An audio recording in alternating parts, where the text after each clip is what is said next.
Welcome to another episode of What to Say and How to Say It. I'm Nina Rosner, and I'm here with Kyle Hargrove, our favorite licensed professional counselor. We're here today to talk about Are Your Emotions Demolishing Your Marriage?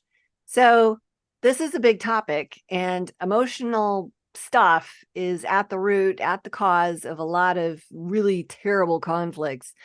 And we're going to take this topic apart because if you don't deal with this well, guess what? You're going to blow up, like get the dynamite style, your relationship. And so we're going to talk about that today and some things that you can actually do to deal with this because it is something everyone deals with and it's something God wants us to handle. Kyle, where do you want to start on this like not small topic? Well, it's so not small. Even finding a starting point is a challenge. But I'm thinking as you're talking about that, and Happy New Year, by the way. Oh, yeah. Glad to be back together with you after the beginning of 2024, and hoping and praying that it's prosperous in every way possible, Hmm.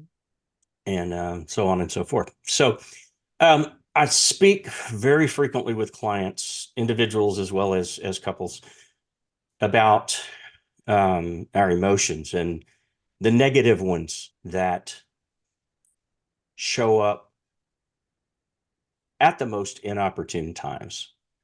And I don't, I don't think there's any of us anywhere that are watching or listening that can say, "Oh, that's never happened to me." I keep everything between the lines, and handle the emotions in a way that is organized and effective. And because no, Yeah. no, that that wouldn't be true. But what I tell them essentially is let's use anger as an example. And we could use frustration or jealousy or a lot of different other things as well. But what I tell them is you will deal with this emotion, or it will deal with you. And it's a human condition in that we are created as emotional creatures. We're going to have these emotions. We're going to have positive ones that feel good and that we want to have. We want to rinse and repeat. And we're going to have negative ones that don't feel so good. But some of us get so attached to those that it's almost as if we can't function well unless we're feeling them. Hmm. But what we have learned is that you can't feel and deal, you can't just have this negative emotion, this anger, as we said, we're going to use as the example, filling you and refilling you without you choosing to find a means to deal with it, find a means to learn how to process it and to identify it and to minimize the chances of feeling it that way. Hmm. Without doing that, the theory of displacement says you can only take so much, and when you try to add more, you're going to force it to come out. And when we do that, we lose all of the options. Hmm. We like to be in control. We like to control the options. But when our emotions deal with us, instead of, since we didn't deal with them, then we don't decide when, we don't decide where, we don't always decide how. And probably most importantly, as we're talking about on this podcast, we lose the choice of on whom. Mm. And how often does it happen that the whom part, the person or persons that we literally throw up on emotionally, Yeah. are not deserving of it, or not the people that have anything to do with it? This is such a big deal too. I'm thinking of a situation with one of my clients years ago was talking to me about how she was thinking about something that her husband had said. And instead of taking her thoughts captive, she let them just run all over everything. She got good and emotional. And of course, it's over the Christmas holidays. And she went Uh, downstairs. He was downstairs in their office or something, paying bills or doing whatever he was doing. And she just went ballistic on him. Like that's how that conversation started because she had a thought, allowed it to morph into an emotion. And then, I mean, When I remember sitting there thinking, I can't even imagine what that poor guy must have experienced sitting there minding his own business and then getting verbally screamed at, assaulted basically with words out of the blue. Most of the time conflict will start and then it escalates but there was no escalation here. It's like his house blew up right in his face. Like, what? How? You know, and I remember her saying to me, she's like, I don't know what to do. I don't know how to deal with anything. And then when it happens, I just lose it all over whoever I'm talking to. Or worse yet, I go find the person that I am blaming for my bad feeling and then just emote all over them. And I don't know how to stop. And Yeah, so we started doing the stuff that we do, a greater impact with the steps and all that. But I don't think it's that uncommon that people don't know what to do with those small emotions. So, as a counselor, you probably see that frequently. I do. And I think that's probably one of the number one leading issues for our society and maybe the world in general. And we don't talk about it enough. And it's emotional awareness, Mm, becoming emotionally self-aware to mm, understand that I'm feeling something and know what it is, mm-hmm. be able to give it a name, Yeah. and then be able to track it to a source so that we can understand this is why I feel this way. And what do I want to do about that that is not destructive, Mm-hmm. but that does help minimize the chance of feeling that emotion in the future? It doesn't guarantee that you won't, it just minimizes the opportunities around you. Yeah. But for us to think that that's ever going to happen without us taking action and Yeah. putting forth effort and learning and spending the time to do that.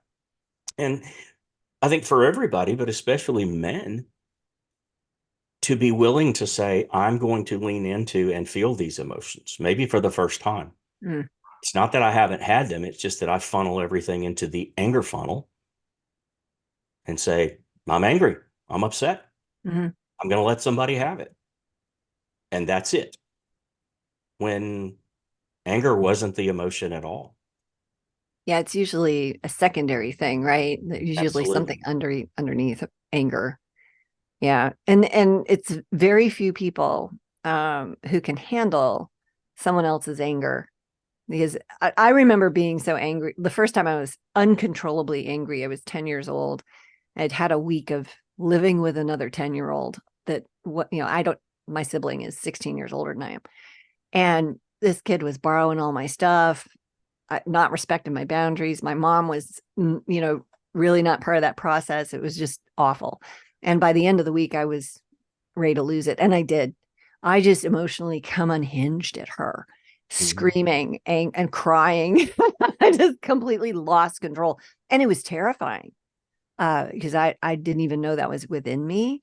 Boy, that was a horrible experience. But I've I've heard couples do that with each other at that level of losing it.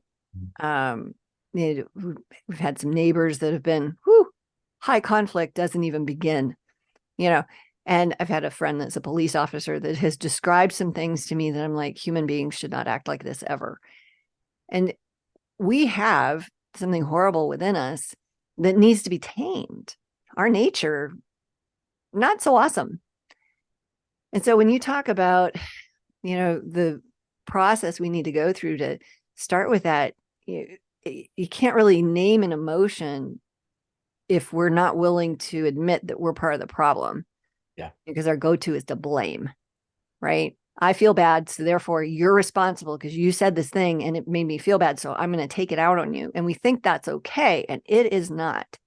So how do we shift from a blame mindset to an introspective growth mindset to be even able to grow at all in this space?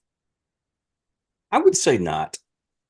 I'm certain that there are probably some ways that, some growth can seep in or out of that situation or space. But as a whole, in general, I don't think no. I think no, we can't. But let me take what you said about wanting to blame one step further.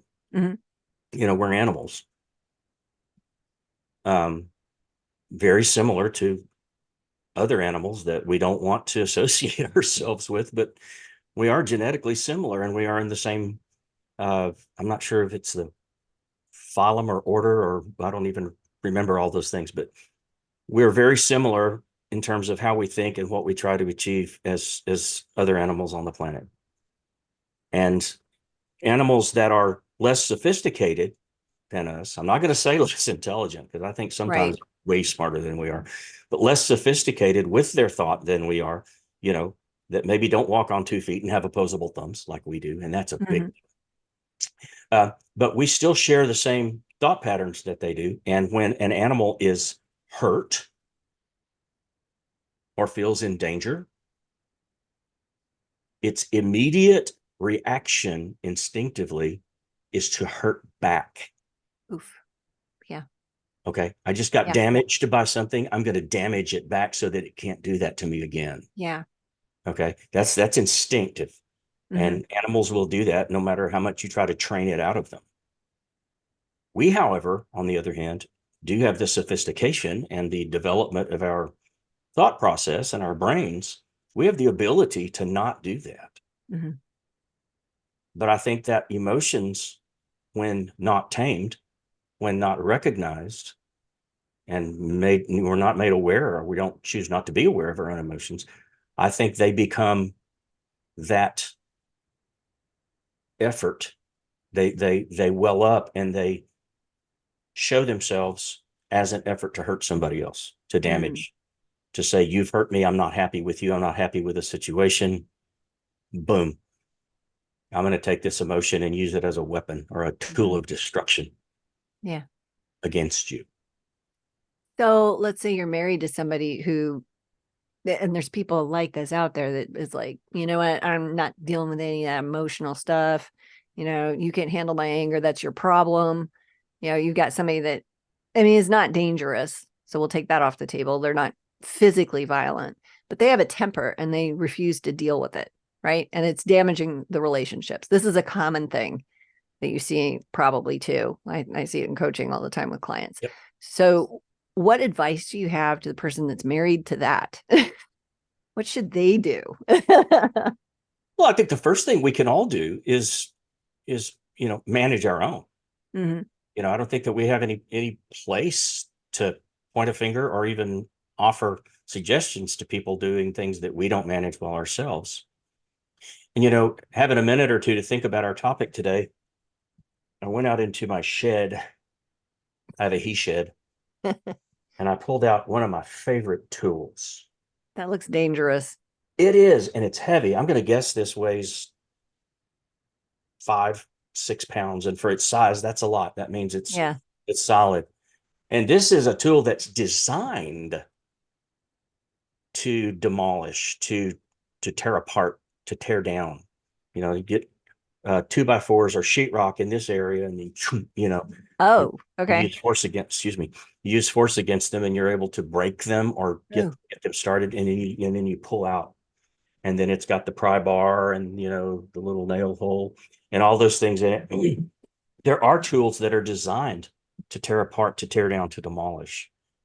You know, but our emotions are not that. But how many times do we see ourselves using those and using our emotions and our feelings as a weapon, mm, destruction or demolition? Because we're not aware. And even if we are aware, sometimes we don't care enough to manage those emotions, to do that in order not to hurt other people. For some of us, I think hurting other people based on emotion that we feel becomes almost an obsession. I'm thinking of a number of things I see right now in our culture where people that are highly emotional become volatile with that. And then people don't know what to do with it. They're afraid of it. So they don't confront it. They just let it go, which then reinforces it. And I'm thinking of some people that I've coached in the last 2 years that were working in companies dealing with a hothead manager that would lose their ever loving mind, throw stuff, pitch a temper tantrum. And they're like, I don't know how to deal with that. And so they avoided it, right? Yeah. Which just creates more of that. Like this kind of stuff needs to be interacted with in a way that's respectful, because you're basically handling somebody who's immature. I don't remember the words you use, but you're talking about, they're not sophisticated in that space. I mean, mature grown-up people handle their emotions. Yes. Yeah. But how many people do we look at who we would characterize them as a mature grown-up, but then see them in the conflict and say, oh my. Yeah. Well, and I think maybe all of us have the potential for that, depending on our personal triggers and spaces where we're not grown up. Like maybe we all have a few of those and we just And haven't likely the realized. experience to go along with that potential. Yeah, exactly. Yeah. And I've seen people use emotionality to manipulate others, Oh yeah. to throw their tantrum because it works. That's Yes. called a bully. Not just that, using my own emotion against somebody because it works, but manipulating the emotions of other people because I know them and I know what button to push. Ooh, that's I know terrible. I know how to put that ball in motion. Ooh, And that's just as destructive as yeah. losing control of my own emotions. That's fair. Yeah. But Yeah. you know what? Recently in my cognitive time, my cogitative time, I have invented a new term. A Uh, Kyleism. Here we go. yeah, I think it fits in this situation. And in my own vernacular, I have invented the term demotional. So it requires a little explanation because it doesn't mean to demote. Hmm. We're going to take it overlaps and then there's two parts. So DEMO is demo. Mhm. Okay. And that can mean demonstration. No, that's not what we're talking about here. That can mean demographic. No, that's not what we're talking about here. What we're talking about here today is demolition. Mm, So we're going to demo something. We're going to tear it down. yeah. Okay. And then there's the other part of the word, which also overlaps into the first part of the word, but it's emotional.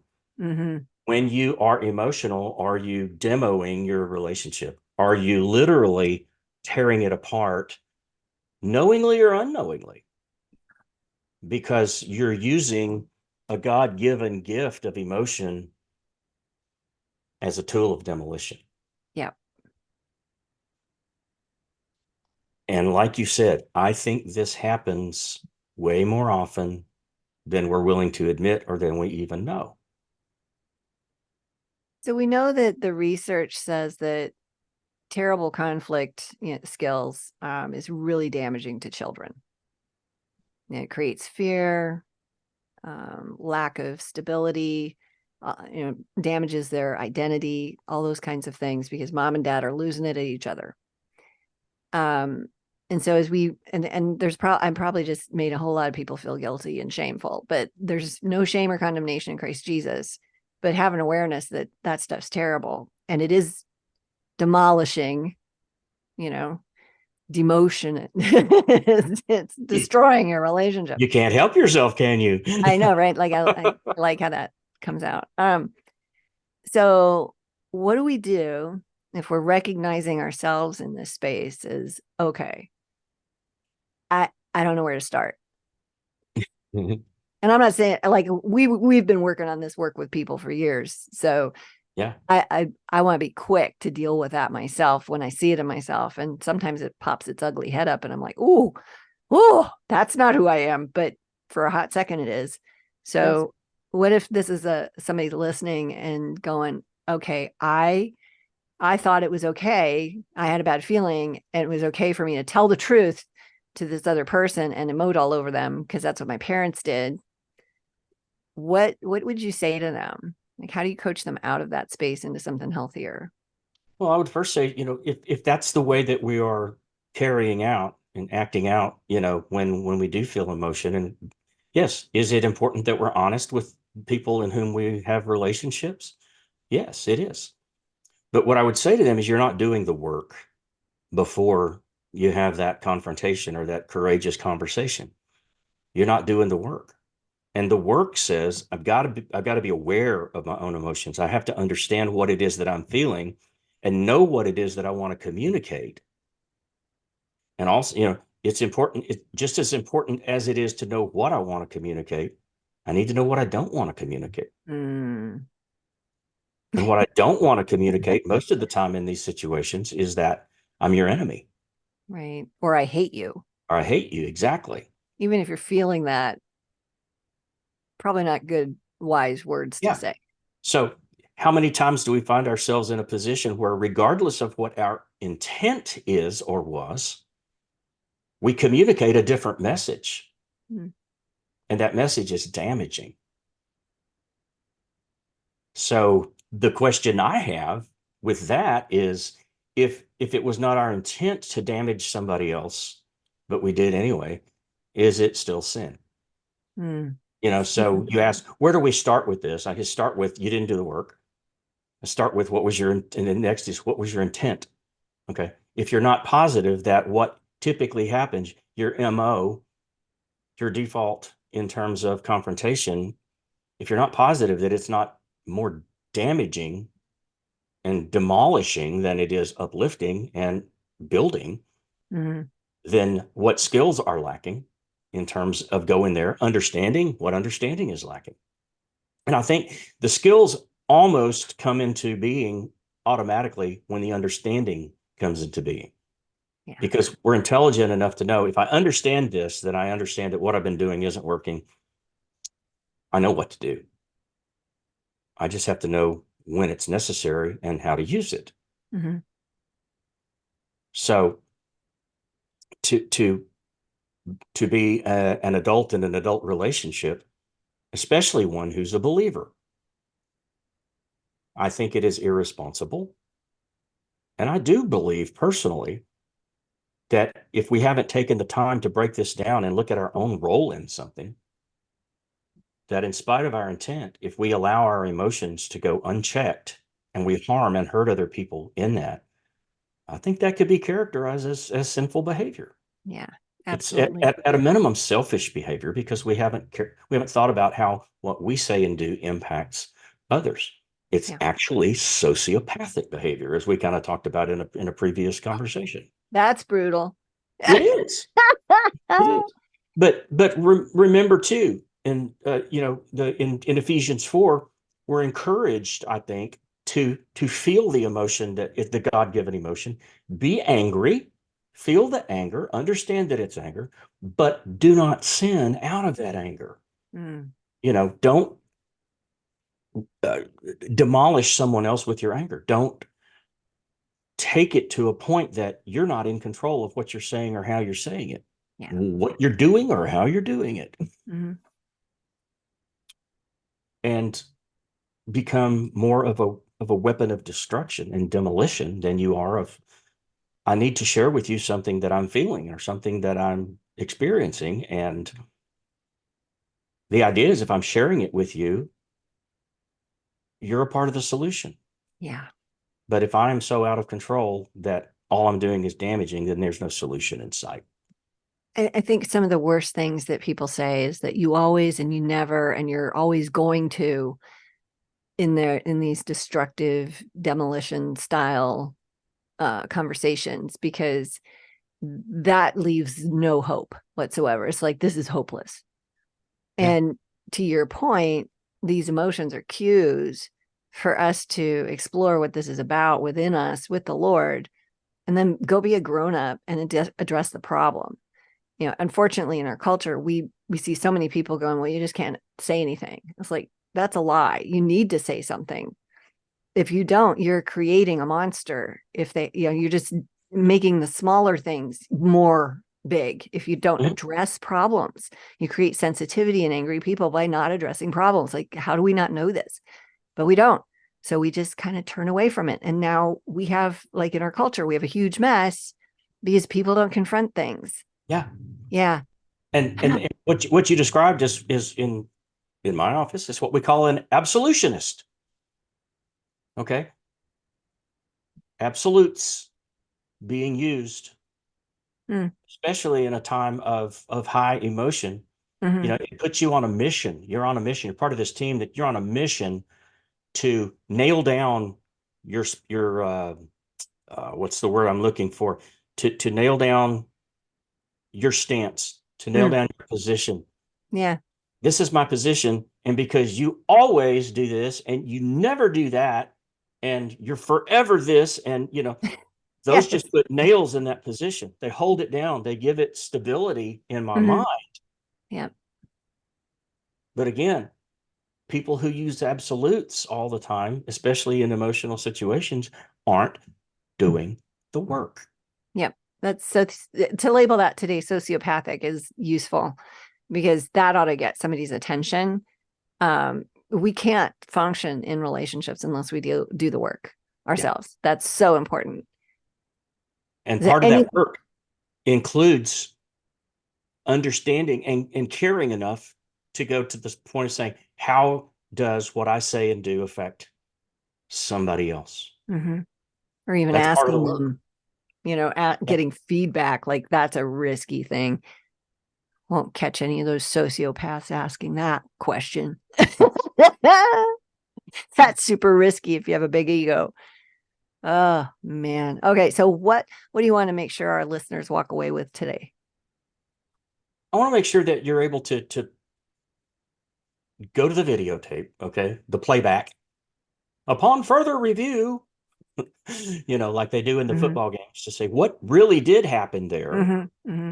and be able to move on effectively and appropriately because they rechecked and they said, okay, we think this is what happened, but we're not sure. And it's appropriate in this situation to go back and check the video. Yeah. Have the willingness to check your own video and say, more often than not, when I confront or am confronted with conflict with my partner, is it a conversation that is focused on resolution and uplifting and building? Or is it a fight that seems to have no boundaries in terms of anything, in terms of the Hmm. volume, in terms of what is said, how it's left? Be willing to go back and look at the old tapes in here. What is it most often? Hmm. How does conflict get dealt with, if it gets dealt with, most often in my relationship? Hmm. And if it's not most often that situation of resolution and respect, then you're not doing the work.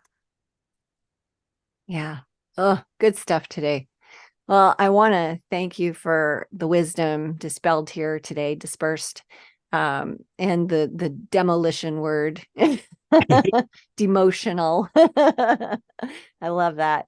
And I want to encourage our listeners, if you are seeing yourself in this space, come to our website, greaterimpact.org, and grab a free PDF, How to Stop Walking on Eggshells, and see if there's some opportunity for work to be done in that space for you. Thanks for coming by. Be sure to subscribe to our channel and check out the next episode. I'm sure it'll have something on conflict that you can use. Have a great day.